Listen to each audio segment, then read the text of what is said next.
ഇന്നത്തെ വചനം സങ്കീർത്തനം 33:11 യഹോവയുടെ ആലോചന ശാശ്വതം, അവന്റെ ഹൃദയ വിചാരങ്ങൾ തലമുറ തലമുറയായി നിൽക്കും.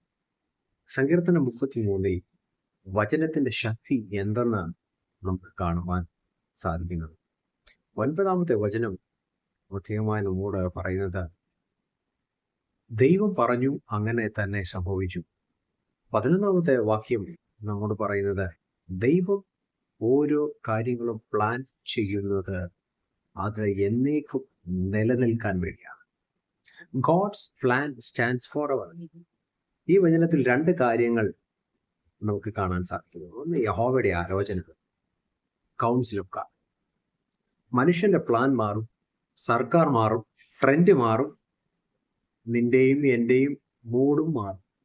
പക്ഷേ ദൈവത്തിന്റെ ആലോചന ശാശ്വതം എന്ന് വചനം നമ്മെ പഠിപ്പിക്കുന്നു. ദൈവം ഒരിക്കലും സർപ്രൈസ് ആവുന്നില്ല. എന്നെക്കുറിച്ചും നിന്നെക്കുറിച്ചും അവിടുത്തെ പ്ലാൻ ഇന്നലെ തുടങ്ങിയതല്ല. അത് വചനത്തിലൂടെ നമുക്ക് കാണുവാൻ ഇടയാകുന്നു. ഭൂമിക്ക് അടിസ്ഥാനം ഇടുന്നതിന് മുന്നമേ എന്നെയും നിങ്ങളെ അവൻ കണ്ടു. 2, ഹൃദയ വിചാരങ്ങൾ, thoughts and plans of his God. ഇതൊരു ക്ലൗഡ് ബ്ലൂ പ്രിന്റ് അല്ല, ഹൃദയത്തിന്റെ വിചാരമാണ്. നീതിയും ദയയും നിറഞ്ഞ ഹൃദയം. തലമുറ മാറിയാലും ആ ഹൃദയം മാറില്ല. അബ്രഹാമിനോട് കാണിച്ച വിശ്വസ്തത, ദാവീദിനോട് കാണിച്ച കരുണ ഇന്ന് നിങ്ങളോടും എന്നോടും കാട്ടും. രാജാക്കന്മാരുടെ ആലോചനയെ അവിടുന്ന് വ്യർത്ഥമാക്കുന്നു എന്ന് സങ്കീർത്തനത്തിൽ നമുക്ക് കാണാൻ സാധിക്കുന്നു.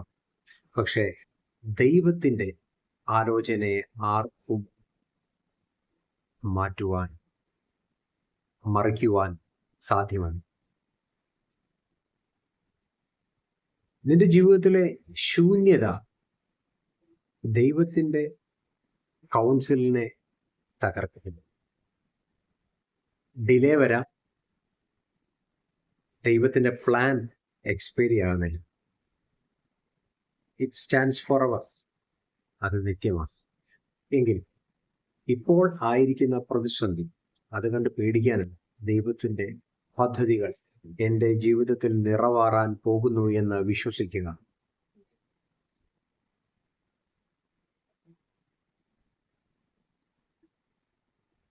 ദൈവത്തിന്റെ ഹൃദയ വിചാരം നിനക്ക് നന്മയാണ് എന്ന് ഉറച്ചു വിശ്വസിക്കും.